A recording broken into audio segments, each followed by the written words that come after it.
Hello everyone, judiciary by PW के platform पर आप सभी लोगों का स्वागत है। I am Apoorva Purohit. आज के सेशन में जिन इंपॉर्टेंट लीगल अपडेट्स के बारे में हम डिस्कशन करने वाले हैं वो ये 4 रहने वाले हैं। पहले हम बात करेंगे पॉक्सो एक्ट से जुड़ा एक बहुत ही लैंडमार्क केस के बारे में। स्पेसिफिकली बात करें तो हम इस कॉन्टेक्स्ट में बात करने वाले हैं कि अगर मान लीजिए किसी आदमी के ऊपर पॉक्सो एक्ट के चार्जेस इंपोज किए गए हैं, लेकिन उसके बाद में वो जिस विक्टिम ने यहाँ पे केस किया उसी से शादी कर लेता है, तो क्या यहाँ पे पॉक्सो एक्ट के अंडर उसको डिस्चार्ज किया जा सकता है? क्या यहाँ पे उसको अक्विटल मिल सकता है? क्या सेक्शन के अंडर लॉ के तहत ये पॉसिबल है, परमिसिबल है या नहीं, इसके बारे में बात करेंगे। सेकेंड हम डिस्कस करने वाले limitation period under section number 469 CrPC के अंडर। लिमिटेशन पीरियड कब से रेकॉन होगा, कब से स्टार्ट होगा, इसके बारे में बात करेंगे। तीसरा हम बात करेंगे एसआरए यानी कि स्पेसिफिक रिलीफ एक्ट के 2018 के अमेंडमेंट के बारे में कि क्या ये रेट्रोस्पेक्टिवली अप्लाई होगा या केवल और केवल प्रोस्पेक्टिवली अफेक्ट होने वाला है, अप्लाई होने वाला है। इसके अलावा ऐसा मामला जहां पे अबेटमेंट का केस हुआ है against accused not named by the deceased. अगर हम बात करें सुसाइड नोट के बारे में तो आप सबको पता होगा कि सुसाइड नोट अपने आप में डाइन डिक्लेरेशन की कैटेगरी में फॉल करता है।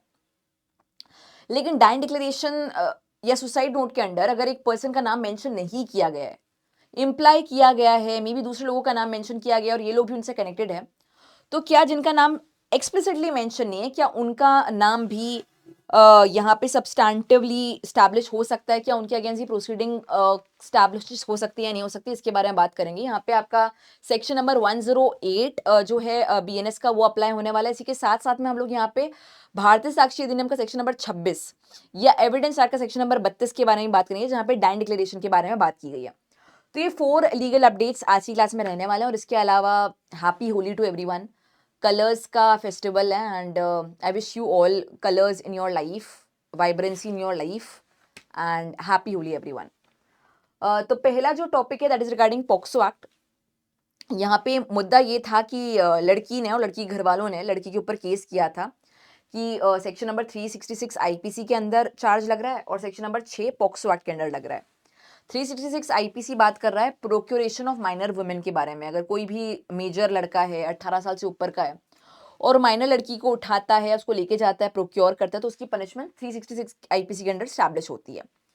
सेक्शन नंबर 6 बात कर रहा है स्पेसिफिकली पेनिट्रेटिव नहीं, सेक्सुअल असॉल्ट, अग्रेवेटेड सेक्सुअल असॉल्ट के बारे में, तो उसकी पनिशमेंट के लिए भी बात की गई है। लेकिन इस आदमी ने इवेंचुअली जो विक्टिम है उसी से शादी कर ली है इवेंचुअली, और दोनों लोगों की बातचीत भी हो गई है, सेटल भी हो चुका है मामला। They are expecting a child also. तो क्या ये मामला अब क्वॉश हो सकता है पॉक्सो के केस में? अगर हम पॉक्सो एक्ट की बात करें, अगर हम आईपीसी की बात करें, तो ऐसा कोई प्रोविजन नहीं है जिसको अलाउ करेगा क्वॉशिंग को। इनफैक्ट आपको पता ही होगा कि कंपाउंडिंग ऑफ रेप का मामला या compounding of sexual offences is also not permissible under any criminal law. लेकिन यहाँ पे सुप्रीम कोर्ट के द्वारा इस्तेमाल किया गया article number 142। Article 142 supreme court की इनहेरेंट पावर्स के बारे में बात कर रहा है। आप में से मैक्सिमम लोग इसके बारे में जानते होंगे। इनहेरेंट पावर्स और सुप्रीम कोर्ट का इस्तेमाल होता है जहां पे भी अब्यूज ऑफ लॉ का मामला हो, जहां पे भी झूठा मामला दर्ज किया गया है, क्वेश्चन करनी हो कोई भी ऐसे फेक केस के अंदर, तो वहां पे 142 का इस्तेमाल करते हुए इंटरेस्ट ऑफ जस्टिस को सर्व करने के लिए सुप्रीम कोर्ट किसी मामले को क्वॉश कर सकती है। हाई कोर्ट की इनहेरेंट पावर्स के बारे में बात करें तो बीएनएसएस का सेक्शन नंबर 528 अप्लाई होता है। वहीं पे अगर सुप्रीम कोर्ट की बात करें तो कॉन्स्टिट्यूशन का आर्टिकल नंबर 142 अप्लाई होने वाला है। Just give me a second.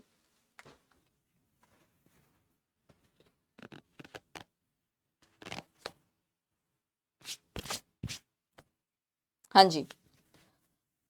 तो after taking note of his subsequent marriage to the victim and the settled family life, court also imposed a condition upon the appellate to not desert his wife and child, to maintain them with dignity for the rest of their lives. अभी ऐसा भी हो सकता है कि अभी आपने criminal case से बचने के लिए कोई भी तरीके से शादी कर लिया, बाद में आप क्या पता अबैंडन कर लो बच्चे को, वाइफ को, सबको, तो उसके ऊपर भी एक बंदिश लगाइए कि आपको डिग्निटी प्रोवाइड करनी पड़ेगी अपनी वाइफ को, अपने चाइल्ड को। यहाँ पे उनका आर्टिकल नंबर 21 जो है जीने का अधिकार और डिग्निटी से जीने का अधिकार, वो सब चीजें आपको मेंटेन करनी पड़ेगी। अगर आप इस चीज के बाद में तुरंत उसको छोड़ते हो, अबैंडन करते हो, तो आपके ऊपर सीरियस कॉन्सिक्वेंसेज भी अप्लाई हो सकते हैं। तो एक बार केस का नाम देखें तो यहाँ पे K Kirubakaran versus state of Tamil Nadu case का नाम है। Bench justice Dipankar Datta and justice AG Masih की। एक बार चार्ट के माध्यम से देख लेते हो तो केस की डिटेल्स आपको नजर आ रहे हैं। यहाँ पे charges 366 IPC, section number 6 POCSO, sexual assault on minor के बारे में बात कर रहा है। केस का नाम आप ऑलरेडी देख सकते हो, जजेस का नाम आपको मेंशन दिख रहा है। यहाँ पे देखा जाए तो कोई भी कानून इस चीज को अलाउ नहीं कर रहा है, पर सुप्रीम कोर्ट ने अपनी extra ordinary power, inherent powers का इस्तेमाल करते हुए मामले को क्वॉश किया है इनकी फैमिली लाइफ को सेटल्ड रखने के लिए, क्योंकि यहाँ पे शादी हो चुकी है, बच्चे की एक्सपेक्टेंसी है, तो यहाँ पे फैमिली लाइफ को एक तरीके से मैनेज करने के लिए, स्टैब्लिश करने की, फैमिली यूनिट इनका उजड़े नहीं, इसलिए यहाँ पे मामले को क्वॉश किया है. Conviction quashing, noting subsequent voluntary marriage to victim, balanced approach considering stable family life and appellate and victim, now his wife. तो टू आंसर योर क्वेश्चन, आमतौर पे परमिसेबल नहीं है, आमतौर पे वो केसेस इंटैक्ट रहने वाले हैं. अगर आपको क्वेश्चन करवानी है तो आप सुप्रीम कोर्ट के सामने आर्टिकल 142 का एप्लीकेशन डाल सकते हो. मतलब एप्लीकेशन तो क्या डालोगे, मतलब कोशिश कर सकते हो कि वहाँ पे सुप्रीम कोर्ट आर्टिकल 142 का इस्तेमाल करते हुए केस को क्वॉश कर दे. कोर्ट की स्पेसिफिक कंडीशन जरूर है कि आपको ये मेंटेन करना पड़ेगा अपनी वाइफ और बच्चे को, शादी को निभाना पड़ेगा डिग्निटी के साथ में. अगर नहीं करते तो सीरियस कॉन्सिक्वेंसेज यहाँ पे हो सकते हैं. लॉ में sometimes yield to serve true justice. Article 142 ensure करता है कि एक सच्चे तरीके से हम जस्टिस को सर्व कर सकें, इंटरेस्ट ऑफ जस्टिस मीट हो सके. Judgment is based on peculiar fact of this case, not a precedent. Appellate's love not lust wife depends on him. ये भी स्टैब्लिश किया गया है कि एपेलेट को इंश्योर करना है कि प्यार से रहे, केवल लस्ट के साथ में ना रहे. Offender given a chance to reform यहाँ पे, और उसको इसको बिल्कुल भी वेस्ट नहीं करना चाहिए और अपनी फैमिली लाइफ के ऊपर फोकस करना चाहिए. तो ये आपका फर्स्ट अपडेट है. Second update is regarding limitation period under 469 CrPC. यहाँ पे आप लोगों से मैं जानना चाहूंगी कि 469 सीआरपीसी का इक्विवेलेंट प्रोविजन आपको बीएनएसएस में कहाँ पे मिलेगा. एवरीवन, 469 का इक्विवेलेंट प्रोविजन आपको भारतीय नागरिक सुरक्षा संहिता में कहाँ पे मिलने वाला है. आप इसका जवाब दे सकते हो, तब तक मैं यहाँ पे बात करती हूँ. State of Kerala and another versus messrs Panacea biotech limited का केस का नाम है, और यहाँ पे justice Ahsanuddin Amanullah and justice SVN Bhatti की बेंच है. सुप्रीम कोर्ट ने ऑब्जर्व किया है that a period of limitation in criminal prosecution begins from the date when identity of all accused person is known, ना कि जब पहली बार कंप्लेंट फाइल की गई थी. एग्जाम्पल के तौर पे मिस्टर एक्स के साथ में कोई ऑफेंस होता है, पर उनको पता ही नहीं कि किसने ये ऑफेंस कमिट किया है. उन्होंने बताया कि मेरे साथ में ये सारी चीजें हुई हैं. अब उनको फाइनली पता चलता है कि ये ऑफेंस मेरे ऊपर किया गया था ए बी सी के द्वारा, पर पहले उन्होंने एक ऑफेंस के बारे में कंप्लेंट फाइल की थी जहां पे आइडेंटिटी नोन नहीं थी, तब लिमिटेशन पीरियड था. अब जब आइडेंटिटी पता चली कि एबीसी के द्वारा ऑफेंस कमिट किया गया तो वापस किया, लेकिन अब कहा जा रहा है कि नहीं, लिमिटेशन पीरियड बाहर हो चुका है. तो यहाँ पे क्या लिमिटेशन पीरियड कहाँ से होगा, जिस टाइम पे पहली बार कंप्लेन की थी तब से, या फिर जब आइडेंटिटी आपको रिवील हुई है तब से. यहाँ पे सुप्रीम कोर्ट का कहना है कि काफी सारे ऐसे मामले हो सकते हैं जहाँ पे विक्टिम को जिसके अगेंस्ट कंप्लेन करनी है, जो अक्यूज पर्सन है, उनकी आइडेंटिटी के बारे में नॉलेज ही ना हो. उस प्रकार के केसेस के अंदर जब आइडेंटिटी स्टैब्लिश हो चुकी है, वहां से पीरियड ऑफ लिमिटेशन स्टार्ट होगा. तो कोर्ट ने यहाँ पे सेटिसाइड किया केरला हाई कोर्ट का decision to quash the criminal proceeding under the drugs and cosmetics act on the ground of limitation. अगर ब्रीफली बात करें फैक्ट्स के बारे में, तो date of identity of accused is known on April 18 2006. April 18 2006 में पता लगता है कि अक्यूज्ड की आइडेंटिटी क्या है. कंप्लेन को फाइल किया गया 20 जनवरी 2006 को, तो ये चीज अपने आप में पीरियड ऑफ लिमिटेशन के अंडर आती है. लेकिन जैसे कि मैंने कहा, केरला हाईकोर्ट का कहना था कि ये बहुत लेट हो चुका है, आपने कंप्लेन पहले फाइल करी थी काफी पहले और ये सारी चीजें की थी. ये तो खैर ये वाली, लेकिन इनिशियल कंप्लेन आपकी 2006 में आ गई थी. तो उसके अगेंस्ट जा रहा है पूरा की पूरा मामला, मतलब फर्स्ट कंप्लेन से लेकर अभी तक का बहुत ज्यादा डिफरेंस आ रहा है. तो यहाँ पे केरला हाईकोर्ट की रेशनैलिटी को सेटिसाइड किया. सुप्रीम कोर्ट ने कहा कि लिमिटेशन पीरियड स्टार्ट होगा जब सारे अक्यूज की आइडेंटिटी पता चल जाती है, क्योंकि जब मुझे पता ही नहीं है कि किसने ऑफेंस कमिट किया है, ए ने किया है, बी ने किया है, सी ने किया है, तो मैं पहले कंप्लेंट प्रॉपर्ली सब्सटैंटिवली फाइल कैसे करूंगी. Regulatory and economic offences often take time to identify all culprits. अगर हम बात कर रहे हैं रेगुलेटरी मामलों के बारे में, इकोनॉमिक ऑफेंसेस के बारे में, तो वहां पे टाइम लग सकता है अक्यूज के बारे में जानने में, आइडेंटिटी को स्टैब्लिश करने में. Looking at initial complaint date is unfair. Victims not accused deserve protection of fair trial. मतलब केवल हम अक्यूज के ऊपर फोकस नहीं कर सकते, हमें विक्टिम का भी देखना पड़ेगा कि उसको भी फेयर ट्रायल की यहाँ पे आवश्यकता है. तो हाईकोर्ट का जो डिसीजन था उसको ओवरटर्न किया. हाईकोर्ट ने क्वॉश किया था कंप्लेंट को of 2009 as time barred under 468 subsection number 2C of CrPC, और ये कहा था कि 3 year limitation period started from initial complaint 2006 की. लेकिन यहाँ पे जैसे कि मैंने कहा, आइडेंटिटी स्टैब्लिश कब हुई है उसको यहाँ पे आंका जा रहा है, देखा जा रहा है.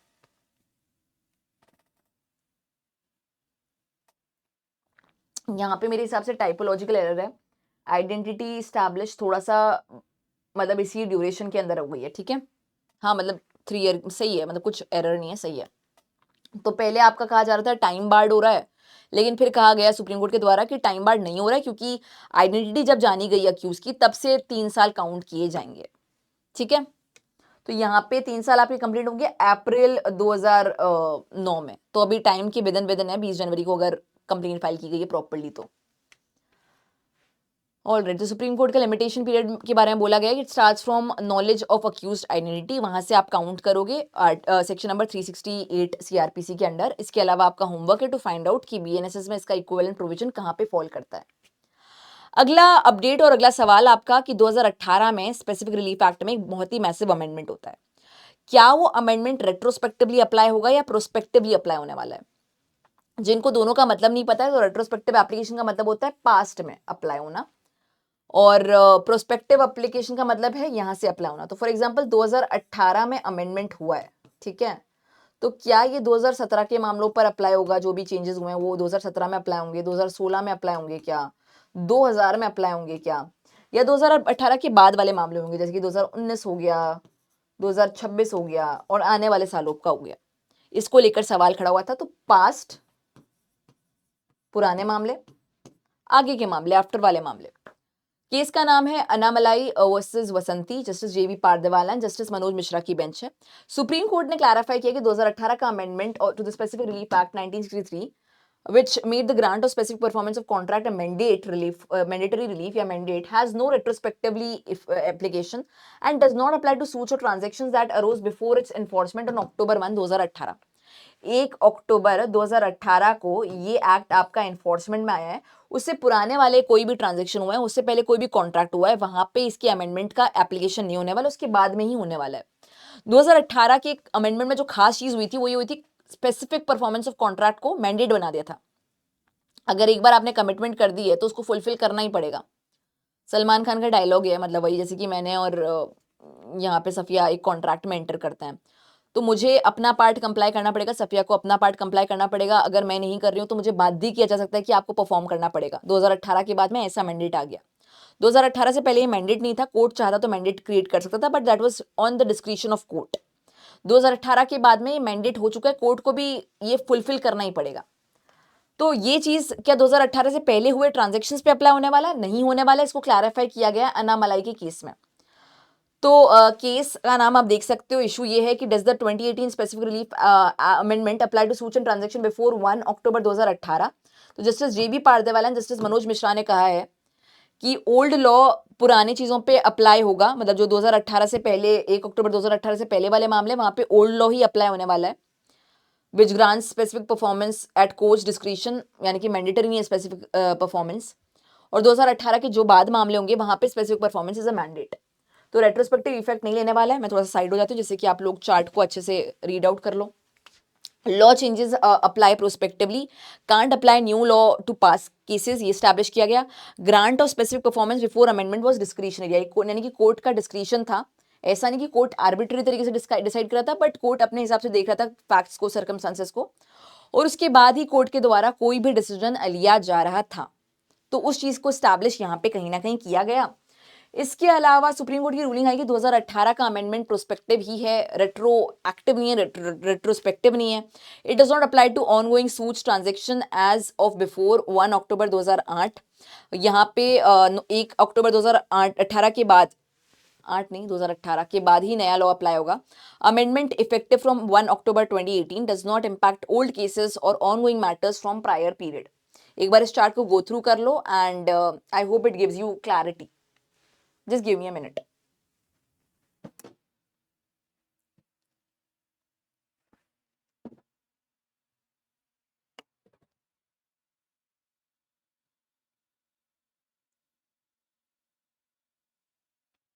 एक बार प्लीज इस चार्ट को रीड आउट कीजिए, तब तक हम लोग नेक्स्ट टॉपिक स्टार्ट करें उससे पहले।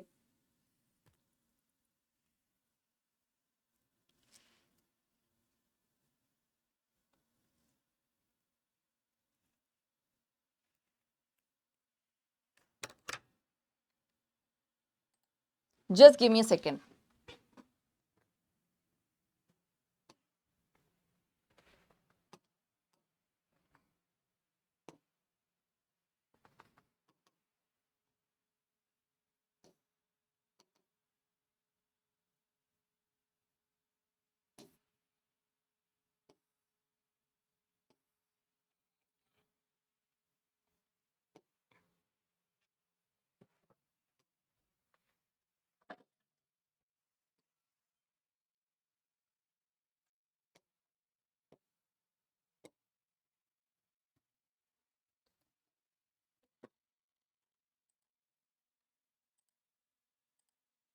हाँ जी, लेट्स कंटिन्यू। तो नेक्स्ट अपडेट पर जाने से पहले, which is abetment case against accused not named by deceased पर जाने से पहले एक बार मैं आप लोगों को विजय दिवस के बारे में वापस से बताना चाहूंगी। तो होली का अवसर है, विजय दिवस हम लोग यहाँ पे सेलिब्रेट कर रहे हैं। तो आप सभी लोगों के लिए हैवी डिस्काउंट यानी कि 80% तक का डिस्काउंट है सभी जुडिशरी बाय पीडब्ल्यू के कोर्सेज पर। यहाँ पे आपके लिए जुडिशरी फाउंडेशन बैच है विच इज नवनीति 2.0। यहाँ पे आपको 4 साल की वैलिडिटी मिलती है, 4 इयर्स तक ये बैच आपके साथ रहता है। हालांकि कोर्स का कंप्लीशन आपका 1 साल या 1.5 साल में हो जाएगा। यह आपको 25,000 रुपए का मिल रहा है, 25,000 रुपीज का हो रखा है 4 इयर्स की वैलिडिटी के साथ में। एपीओ फाउंडेशन बैच है हमारा अभियोजन का, 9999 4 टाइम्स 9 में आपको मिल रहा है। एपीओ का प्रीलिम्स का बैच है 799 का। इसके अलावा बिहार एपीओ का प्रीलिम्स का सक्सेस बैच है 2500 का। बिहार 33rd बिहार जुडिशरी का प्रीलिम्स का बैच भी आपको मिल जाएगा। इसके अलावा एआईबी के बैच भी है हमारे पास में, ट्रेडमार्क एग्जामिनर का बैच भी है, वेलफेयर इंस्पेक्टर का भी बैच है। डिस्क्रिप्शन बॉक्स में सभी बैचेस के लिंक है। आप जो बैच आपसे अलाइन करता है, जो भी आपके गोल के साथ में, लक्ष्य के साथ में अलाइन करता है, जो आप बनना चाहते हो, और तो आप उसमें कर सकते हैं। एंड यहाँ पे नंबर भी दे रखा है जिस पे आप कॉल कर सकते हैं, मुझे 08046809177। कोई भी इंक्वायरी, कोई भी डाउट बैच रिलेटेड हो, कोई भी और समस्या हो तो उसके लिए। बाकी आप कमेंट चेक कर सकते हो पिंड, या फिर कोई भी तरीके से और अपने डाउट को सॉल्व कर सकते हो। बट द पॉइंट इज कि जो आपका लक्ष्य है उसके हिसाब से आप करोगे। फॉर एग्जांपल अगर आप एआईबी के एस्पिरेंट हो तो आपके लिए एआईबी का वकालत बैच है। अगर आप जुडिशरी के सीरियस एस्पिरेंट हो तो फाउंडेशन बैच है। अगर आप as of now UP APO का एग्जाम देने वाले हो तो एपीओ का क्रैश कोर्स कर सकते हो। तो जो भी कोर्स है वो डिस्क्रिप्शन बॉक्स में दे रखा है। पीडब्ल्यू की ऐप पे भी जाके आप चेक कर सकते हो सर्च करके, और नंबर जो बताया वहां पे भी कॉल कर सकते हो। लास्ट लीगल अपडेट आज का, abetment case against accused not named by the deceased. तो एक पर्सन है जिसने अपनी सुसाइड करी है, और सुसाइड के टाइम पर सुसाइड नोट भी लीव किया है, पर उसमें कुछ लोगों का नाम मेंशन नहीं किया, कुछ लोगों का नाम मेंशन किया है। जिनका नाम मेंशन किया उनका नाम तो, उनके ऊपर तो अबेटमेंट ऑफ सुसाइड का केस हुआ ही है, जाहिर सी बात है। जिनका नाम मेंशन नहीं किया पर कनेक्टेड लोग हैं, उनका नाम भी अबेटमेंट ऑफ सुसाइड के केस में आ रहा है। तो उन्होंने क्वेश्चन के लिए करा है कि हमारा नाम सुसाइड नोट में नहीं है तो हमारे ऊपर क्यों केस हो रहा है। पहले तो मैं क्लियर कर दूं कि सुसाइड नोट अपने आप में डाइन डिक्लेरेशन की कैटेगरी में आता है। डाइन डिक्लेरेशन का मतलब है कि अगर कोई भी पर्सन जो मृतक है मरने से पहले कॉज ऑफ डेथ बताए, या फिर सर्कमस्टांसेस लीडिंग टू डेथ बताए, और उसके बाद में उसकी डेथ हो जाए, तो वो चीज जो स्टेटमेंट उसने आखिरी बार दिया है वो डाइन डिक्लेरेशन होता है। ये अपने आप में सब्सटैंटिव पीस ऑफ एविडेंस है अगर प्रॉपर तरीके से रिकॉर्ड हुआ है और सारी चीजें फॉर्मेलिटीज फुलफिल हुई हैं तो। इसका रीजन है नेमो मोरिटरिस प्रिजमेंटोर मेंटायर, यानी कि no person will meet his maker with lie in his mouth. ऐसा प्रिजम्पशन रहता है कि मरने से पहले तो कोई झूठ क्यों ही बोलेगा वाली बात है। तो Rudra Battula, Santosh Kumar and others versus state of Telangana case का नाम है। Telangana high court has partly allowed a petition seeking quashing of proceeding in a case registered under 108 के अंदर अबेटमेंट ऑफ सुसाइड के बारे में बीएनएस में बात की गई है। 306 आपकी आईपीसी के अंदर बात की गई है।